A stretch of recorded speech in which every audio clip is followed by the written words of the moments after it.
J'ai écrit, il y a de cela maintenant un peu plus de 3 ans, une chanson.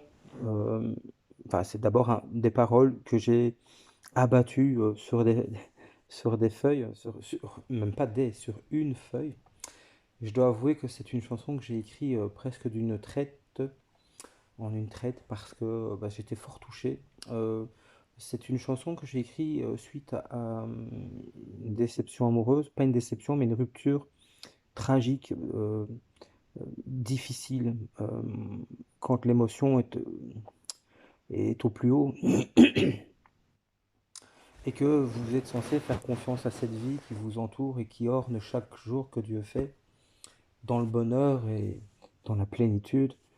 Jamais vous n'allez vous douter que la personne que vous aimez va vous trahir, et encore moins avec un proche.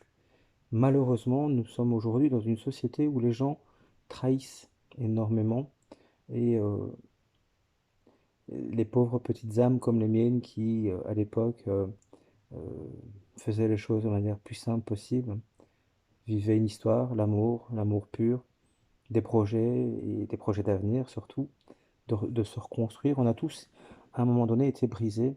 Et donc cette chanson que j'ai écrite, je l'ai appelée Népenthes. Vous pourrez la regarder sur ma chaîne et sur Internet, sur YouTube, par exemple, vous pouvez rechercher Népenthes musique. Parce que si vous n'écrivez que Népenthes, vous allez tomber sur sur plein de possibilités de vidéos à regarder, mais pas forcément euh, tout de suite la chanson. Par contre, c'est marqué Népenthes chanson, là où Népenthes musique, vous tomberez directement normalement sur ma vidéo. Alors, la petite explication quand même de cette vidéo, je vais vous la conter. Vous comprendrez peut-être du coup un peu plus le pourquoi et le comment de cette vidéo. Euh, il y a quelques années, j'expliquerai ça dans un autre sujet, mais je suis resté, après le divorce de la maman de ma fille, je suis resté, je mentirais si je disais que j'ai pas essayé de refaire ma vie quelques mois après, ou peut-être quelques ans après, un an ou quelque chose comme ça.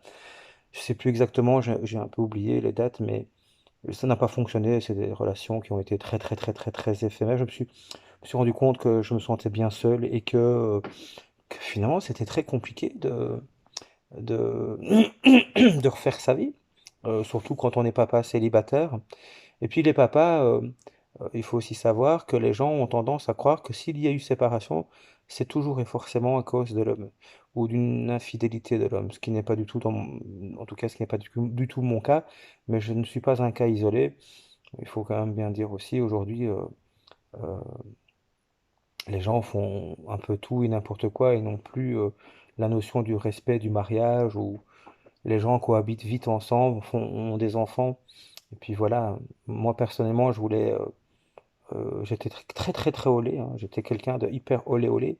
Mais dans le mariage, j'ai décidé d'avoir une rigueur parce que je voulais avoir un enfant. Ma compagne à l'époque voulait avoir un enfant et moi aussi, du coup, j'aurais bien aimé. Mais je voulais faire les choses dans l'ordre, donc j'ai dit, ben, il n'y a pas d'enfant sans mariage. Donc voilà. Mais c'est pas pour expliquer tout ça. Il y a eu une rupture, il y a eu une séparation, pas douloureuse en fait, compte. Je peux pas dire que j'étais hyper amoureux ou amoureux. Euh, c'est pas beau ou c'est pas bien ce que je dis, parce que ça veut dire simplement que j'avais une trentaine d'années, 33 ans je pense.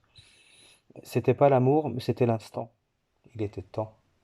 Et pourquoi pas avec cette dame qui avait, enfin, qui avait des buts dans la vie, qui voulait des choses simples que je pouvais lui offrir, et elle m'offrait aussi des choses relativement simples. Après cette rupture, donc c'est à ça que je voulais plutôt en venir, je suis resté en moyenne, j'ai essayé un petit peu de recommencer, mais je n'y arrivais pas, donc j'ai préféré rester seul.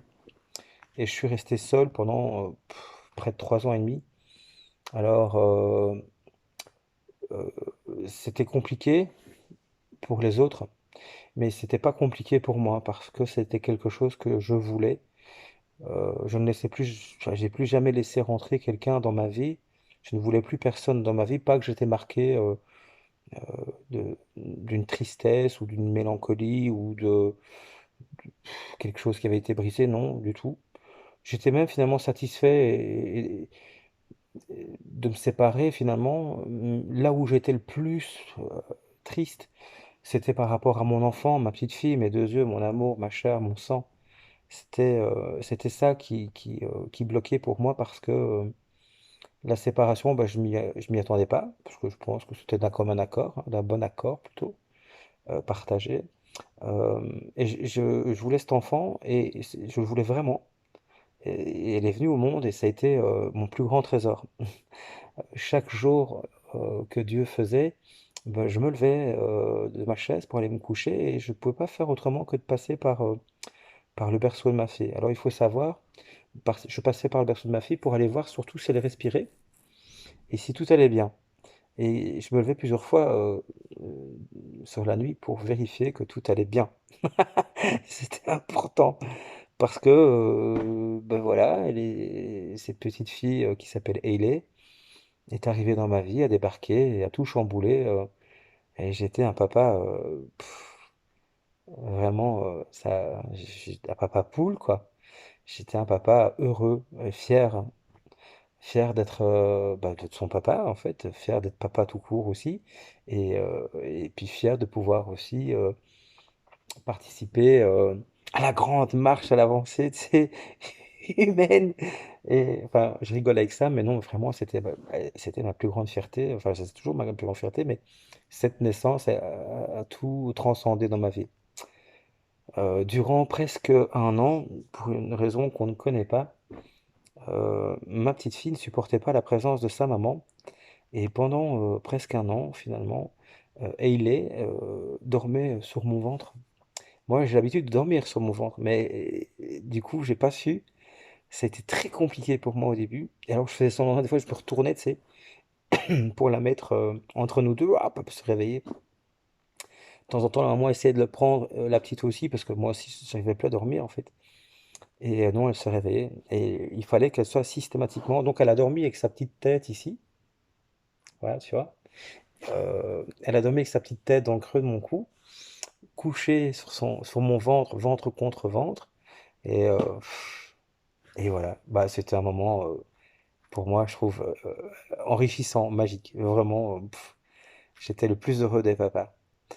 Euh, et donc, à la suite de cela, bah, on s'est séparés. Mais il y a un lien fusionnel qui était avec ma fille. J'ai eu du mal à supporter l'idée, c'était vers ça que je voulais en venir, l'idée qu'à travers le divorce, je ne verrais plus tous les jours ma petite fille se promouvoir dans cette nouvelle vie et que je ne participerai plus dans son quotidien à chaque petit événement, tu sais, quand tu as ta fille qui tombe, enfin quand tu as ton enfant qui tombe, il tombe pas de bien haut, mais tu cours après, tu le soulèves, oh, t'as rien, et tu sais, tu palpes et tu regardes, tu donnes des bisous, oh mon amour, tu t'es pas fait mal, tu vois. Enfin, moi, j'étais ce genre de papa, pardon, parce que j'ai pas eu la chance d'avoir un papa aimant et ni une maman aimante, malheureusement, donc ben, je bombarde ma fille de je t'aime. Je la bombarde au quotidien, je devrais dire même plus que ça, hein, je la bombarde de manière je crois que c'est plus facile de dire les fois où je lui dis pas que je l'aime. C'est peut-être certainement dû à un manquement pour ma propre chapelle. Mon père ne m'aimait pas, je pense. Et ma mère, pareil. Ma mère a essayé de m'assassiner, j'avais 7 ans. Donc, je peux pas dire qu'elle m'aimait. Donc, ouais, donc ma fille, elle est couverte d'amour. Je suis red dingue d'elle, c'est une catastrophe. Après, maintenant, aujourd'hui, c'est une adolescente. euh, et je trouve que c'est compliqué. Je me souviens pas d'avoir été aussi compliqué à mon époque en tant qu'adolescent. Mais je pense qu'on avait plus de crainte de nos parents. Et, enfin, en tout cas, mon père était assez âgé. Donc, c'est vrai que quand mon père me regardait droit dans les yeux, ouais, non, mais ça va, ok. Il n'y a pas besoin de parler, j'ai compris. C'était vraiment ça, tu sais. Aujourd'hui, c'est plus vraiment ça. Tu dis non, tu dis, t'es sûr que tu n'es pas d'accord. Je te dis non! Ah, ouais, mais bon, T'es vraiment sûr pas que je peux pas? Bon, allez, ça va. Ok. Tu vois, on n'est pas. Vraiment, on manque de crédibilité. Donc, voilà. Enfin, attention, je rigole avec ça, mais quand je dis non, je dis non. Je suis très carré. Il y a plein de choses sur lesquelles je suis très carré. Je voulais en venir donc finalement à une chanson que j'avais écrite donc et que c'est un peu une présentation aussi. Donc je suis resté pendant 3 ans et demi, presque 4 ans. Je suis resté seul et bien seul. J'étais très bien tout seul. Et, euh, et donc la maman de ma fille a refait sa vie avec un de nos amis communs. Et je reste objectif. Je peux pas dire que c'est bien, je peux pas dire que c'est mal. En même temps, j'ai envie de dire je m'en fous. Alors, on a peut-être pu trouver quelqu'un d'autre, mais bon, la vie est ainsi faite, tu vois. Et sauf qu'en fait, ce garçon, euh, cet ami commun avec qui elle est partie finalement refaire sa vie, hein, euh, refaire sa jeunesse qu'elle n'a pas eue. euh,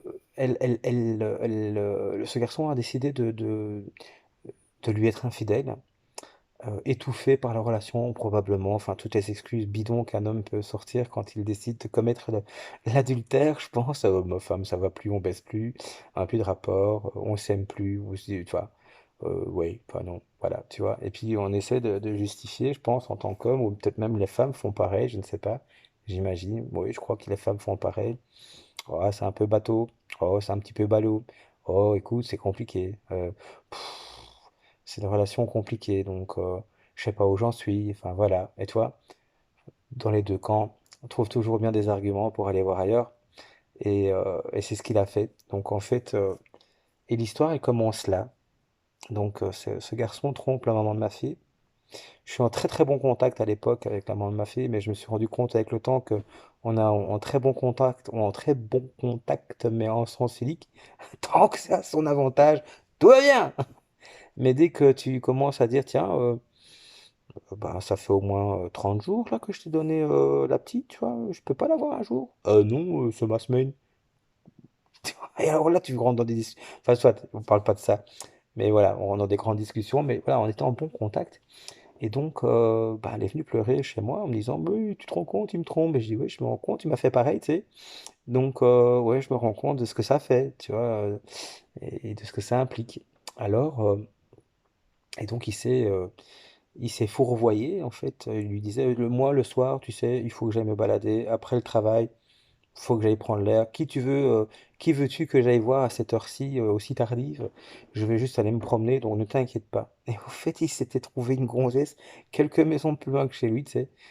Elle s'appelle Mélissa. Et, et alors, il se tapait une autre nana, et puis il revenait, il disait, oh putain, j'ai fait le tour du quartier, je suis épuisé. Quel drôle d'asticot. Mais bon, après, je le trouve très sympa. Il a aussi son caractère, mais bon, je ne juge pas de la vie des autres. Ce qui s'est passé, donc, c'est que finalement, un jour, la maman de ma fille me dit, écoute, viens me déposer, parce qu'on a une garde alternée. Donc, elle me dit, viens me déposer la gamine. Je serai dans le café des sports, je pense, du côté de Châtelet. Viens me déposer la gamine, et à cet endroit-là, parce que j'ai affaire à discuter avec une personne. Je n'aime pas trop les cafés, mais bah, si c'est exceptionnel à ce moment-là, tu vois. Enfin, d'autant plus qu'elle est tenancière elle-même d'un café, karaoké. Et donc, me voilà parti à l'endroit de rendez-vous pour rendre ma fille à sa mère. Et sur qui je tombe? La nana en question, avec qui le compagnon donc, de la maman de ma fille s'était fourvoyé. Donc, elle s'appelle Mélissa. Donc, on me présente Mélissa. Et je me souviens que j'avais pas été très tendre. Mélissa était avec une de ses amies. Je ne me souviens plus du prénom de cette fille-là, d'ailleurs. Je pense que c'est Stéphanie, mais je suis pas sûr. Et elle me dit, bah, je te présente Mélissa. C'est avec elle que Christophe me trompe. Est-ce que tu veux boire quelque chose? Non, ça va. Bah, assieds-toi un moment, on va parler tous ensemble. Comme ça, elle va expliquer ce qui s'est passé. Je m'en fous, en fait, c'est pas mon problème, tu sais. Je n'ai que faire de vos histoires de Dallas et Dynasty, tu vois. J'ai autre chose à foutre. Et enfin, à un moment donné, la fille me regarde, et puis je la regarde, et elle me dit, bah, assieds-toi un moment. Et je lui dis, bah, t'es qui toi en fait? Elle me dit, bah, je suis Mélissa. Et je dis, ah ouais, la fameuse salope, quoi. Mais du coup, je vais pas m'asseoir à côté d'une salope, ça fait pas, toi, ça fait pas top.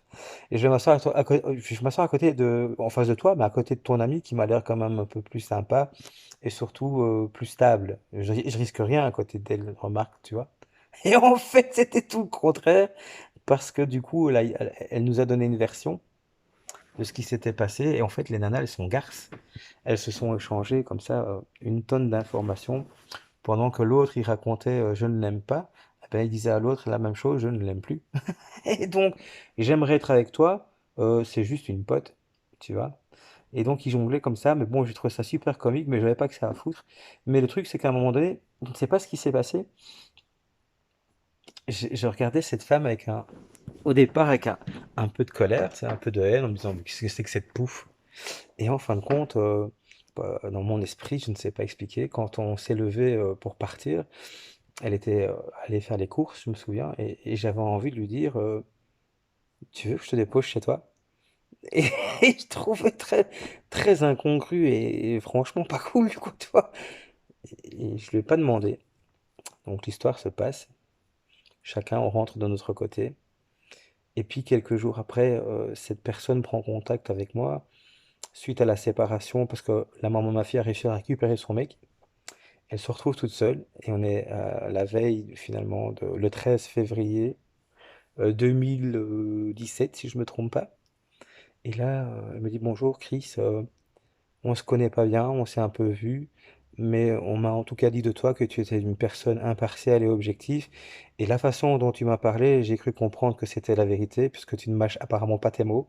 C'est vrai, je mâche pas mes mots. Je me cache pas en tout cas. Quand j'ai quelque chose à dire, je le dis. Que ça plaise ou pas. Je me fais des ennemis, mais c'est pas grave. Je préfère avoir de bons ennemis que de faux amis. Donc voilà. Et puis, l'histoire se passe, et puis elle me contacte donc via Facebook, et je dis, bah oui, on va pas se parler pendant une heure ou deux, quoi, tu vois. Je dis, on va se téléphoner, donc on échange nos numéros, et là, on se parle, mais 3 heures de suite, quoi. Et elle me raconte, elle me parle, et je me prends de passion, et ben, il faut savoir, ça faisait 3 ans et demi que j'étais célibataire, que j'avais pu laisser rentrer une nana dans ma vie, que je trouvais que tous les gens qui m'entouraient étaient tous des cons, et qu'il n'y en a pas un qui méritait mon attention ou une particularité, tu vois. Donc c'était compliqué, quoi. Et là-dessus, 3 heures passent et je lui dis, il était tard, je crois qu'il était 2 heures, 1 heure au matin. On est le 13 février, c'est ballot quand même de se faire virer ou de ne pas avoir de mec comme ça, de se faire surtout virer la veille ou l'avant-veille de la Saint-Valentin. La fille, ouais, putain, bah, elle dit, bon, c'est pas grave, tu sais comment elles font, c'est pas grave, c'est qu'un sale con, un de perdu, 10 heures trouvé. Et puis, c'est pas grave, hein, elle dit, hein. Et puis moi, je dis, mais tu sais, moi, ça fait 3 ans et demi et même au-delà de ça, on n'a jamais vraiment fêté tout ça, mais je dis, ça fait 3 ans et demi que je suis seul, ça fait 3 ans et demi que je fais pas Saint-Valentin, j'en suis pas mort, quoi, tu vois. Mais par contre, j'ai une proposition hyper indécente à te faire.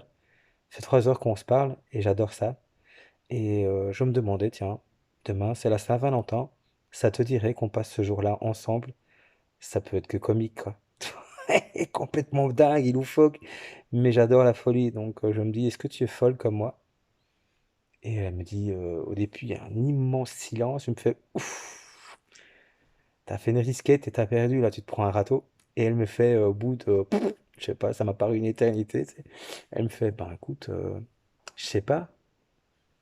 Ah, je dis, mais ça, moi je sais ce que je veux, mais si toi tu sais pas ce que tu veux, alors. Mais par contre, tu me parles depuis 3 heures, donc si. Il faut savoir ce que tu veux, quoi. Et là, elle me dit, bah, écoute, c'est quoi? T'as raison. Pourquoi pas? Et voilà, et une histoire d'amour intense est née, parce que je lui ai donné rendez-vous auprès de chez elle, près d'un parc. Et au moment où elle est arrivée, je me suis fait, ah, en fait, elle est super belle, quoi. Elle est juste magnifique, elle est parfaite. Elle a tout, tout, déjà au niveau élocution, culture générale, le franc-parler aussi. Elle a cette beauté d'âme là qui est là, mais en plus, physiquement, elle est tout ce que enfin, tout ce que j'aime, quoi, tu vois. Donc elle arrive et moi j'ai mon cœur qui palpite, qui bat la chamade. Je dis, putain, je vais faire une crise cardiaque, quoi. Tu vois. Et puis, elle arrive à la voiture, je dis, mais oui, oui, enfin, je lui ouvre la porte, elle rentre. Et alors, elle me dit, on va où? J'en sais rien du tout, tu vas aller où? Elle me dit, je sais pas. J'ai dit, ben, on roule. J'ai le plein qui est fait, on roule. Et on a roulé, roulé, roulé, roulé. On a roulé, roulé, nanani, nani, nani, nani, nani, complètement dingue. Et on a atterri où? On a atterri, on est allé à la mer du Nord. Je dis, putain, on était loin quand même. Et alors, il faisait froid, il y avait de la pluie, il gelait. On s'est mis à pieds nus, on a été dans l'eau. C'était en février, vraiment glacial. Et finalement, on a été manger un petit bout ensemble dans un restaurant. Il y avait que nous dans le restaurant, d'ailleurs, c'était comique. Euh, et on est revenu, et sur le chemin du retour, elle parlait avec sa copine en GSM, mais de temps en temps, hein, attention. Puis je me retourne sur elle, et on arrivait dans la région ou en tout cas, on entamait l'autoroute qui allait nous ramener à nos domiciles. En tout cas, moi, j'allais la ramener chez elle. Et puis moi chez moi, bien sûr, après. Et ça me turlupinait. Je me suis dit, putain, je sais pas ce qui se passe, mais j'ai vraiment plus envie de quitter cette fille, quoi. C'était terrible. C'était vraiment un combat. Moi qui avais décidé de vivre ma vie de célibataire jusqu'à la fin, jusqu'à mon dernier souffle, me voilà en face d'une fille avec qui j'ai envie de vivre toute ma vie. Et donc là, je la regarde, on se regarde, et elle me dit, t'as quelque chose à me dire? Et je dis, ouais, mais je sais pas comment te le dire. Et je dis, mais je vais te le dire le plus simplement possible. Je suis très gêné parce que ça me ressemble pas, mais j'ai le sentiment que tu devrais rester avec moi. Et j'ai pas envie qu'on se quitte. Et j'aimerais qu'on se quitte plus jamais. Et c'était très gênant. Et elle m'a regardé, elle m'a dit, j'ai le même sentiment que toi. J'ai pas envie de te quitter. J'ai pas envie de te laisser là. J'ai envie de rester près de toi. Et moi non plus, j'ai pas envie de te quitter. Et ben voilà, ça valait peut-être la peine d'attendre. Et durant, comme ça, bah, c'était un peu une anecdote un peu incroyable parce que c'est quand même la nana. Donc, la maman de ma fille m'a trompé. La maman de ma fille s'est mise avec un de mes potes. Ce pote a trompé la maman de ma fille avec une femme qui est cette femme. Et moi, je me suis mis avec cette femme en question. Et le gars, il est venu me trouver en me disant, t'aurais pu choisir une autre femme, hein, quand même que celle avec qui je suis allé, quoi. Bah, j'ai dit déjà, t'as pas eu de rapport avec elle sexuel, ça fait, t'es resté 15 jours avec. Puis c'est quand même un peu fort, t'es quand même mon ami, tu t'es mis avec la maman de ma fille, on était quand même pourtant potes, là ça ne te dérangeait absolument pas, de te taper finalement la femme d'un de tes potes que tu prenais dans tes bras de temps en temps en disant tiens, je suis content de te voir, quoi, quand tu me voyais, quand tu nous voyais que nous étions ensemble. Et là tu me reprocherais bien à moi de me mettre enfin, en relation amoureuse, finalement, d'être tombé amoureux d'une femme. Et tu me dirais, j'aurais pu trouver quelqu'un d'autre que cette femme avec qui tu es allé. Enfin, voilà quoi, j'ai trouvé ça un peu incroyable, mais je me dis, les gens, ils ont plus de respect, quoi. On est d'accord, tu vois, mais c'est dans les deux sens. Enfin, c'était un peu une belle vengeance, quelque part aussi. La vengeance de la vie, le karma. Et donc voilà, l'histoire se passe et je vis une relation amoureuse incroyable. Je crois que c'était la plus belle relation amoureuse de toute mon existence. Vraiment. C'est une relation amoureuse. On s'est jamais disputé, on s'est jamais querellé, on s'est dit des je t'aime à l'eau de rose, hein. Vraiment, je pense qu'on s'est découvert tous les deux quelque chose qui s'appelle le romantisme. Et moi j'étais tombé mais éperdument amoureux. Et moi qui ne voulais plus personne dans ma vie, me voilà que un jour je lui ai demandé sa main. Je me suis mis à genoux dans un restaurant et je lui ai dit je t'aime et j'aimerais passer le reste de ma vie avec toi. Et si je dois vieillir, avoir des cheveux blancs, j'en ai pas beaucoup des cheveux, mais la barbe peut-être, je sais pas. Et je dis, si je dois mourir à côté de quelqu'un, de vieillesse ou d'autre chose, eh bien j'aimerais vivre toute cette vie qui me reste à vivre avec toi.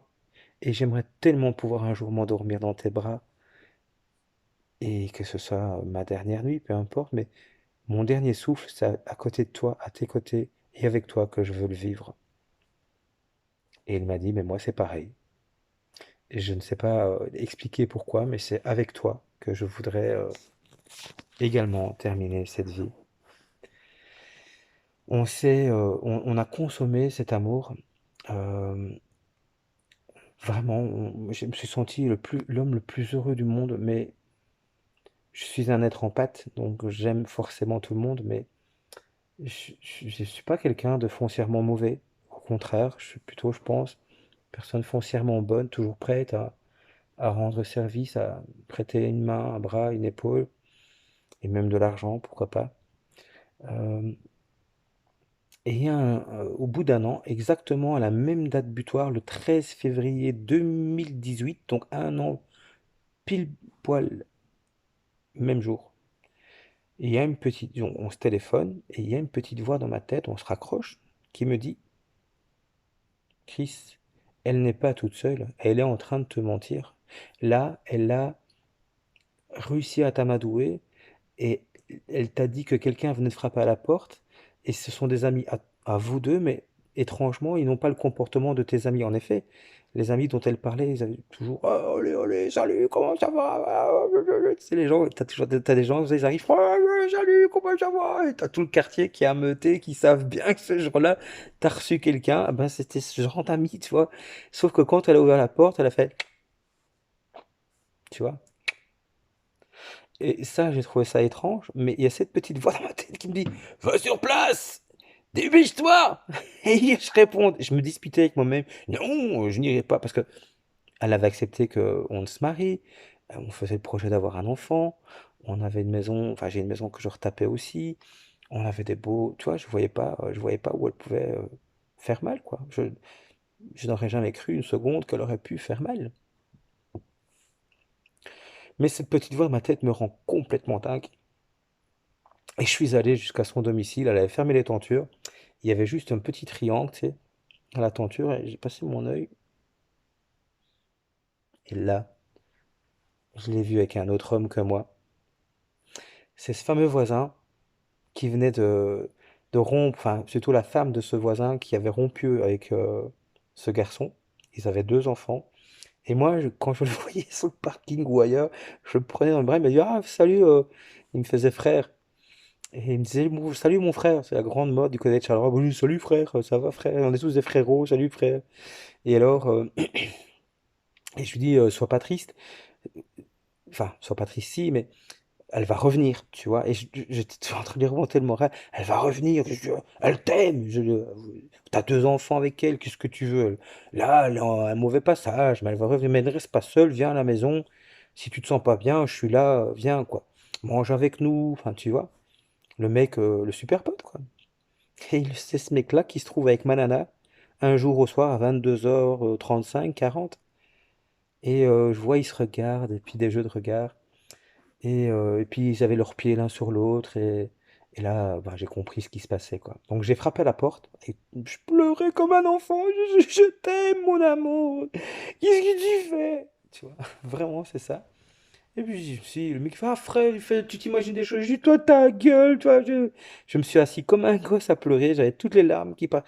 Mais c'était un rêve qui venait de s'effondrer, quoi.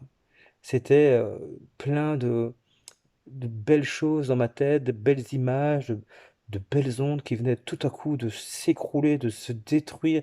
Et je me suis senti mais, tellement mal, une âme écorchée.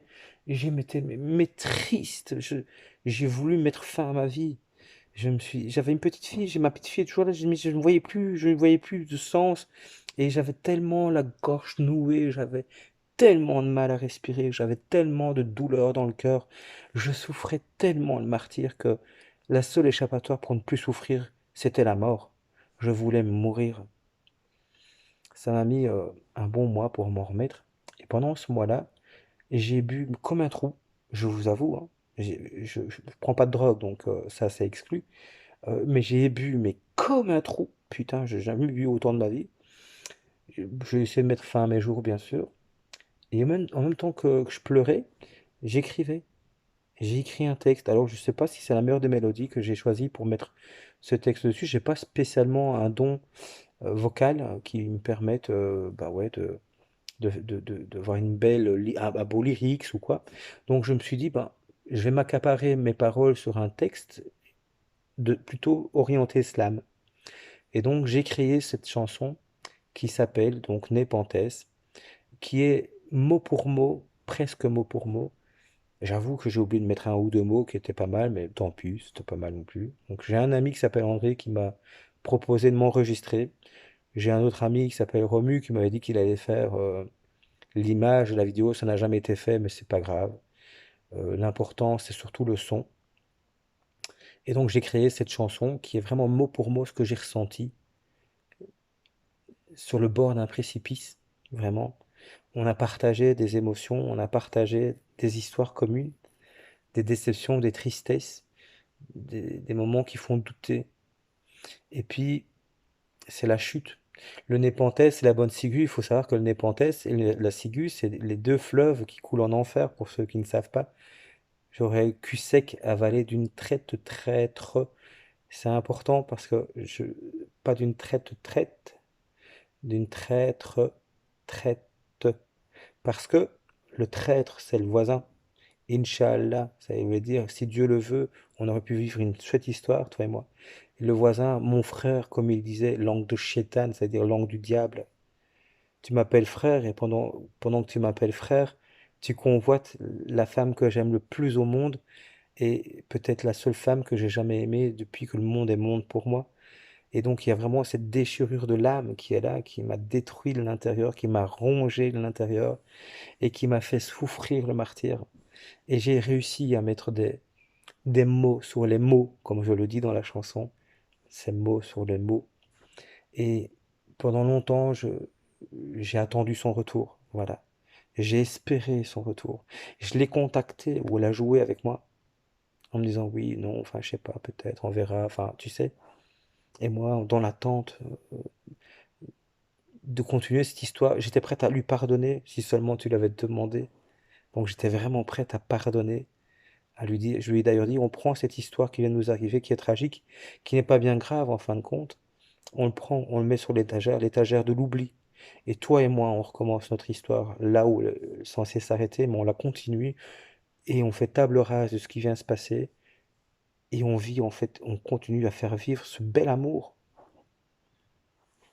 Mais elle n'a pas voulu, elle a préféré nier cette vérité, tu vois. Et c'est ces paroles-là vraiment que je mets dans mon texte, enfin que j'ai mis sur papier.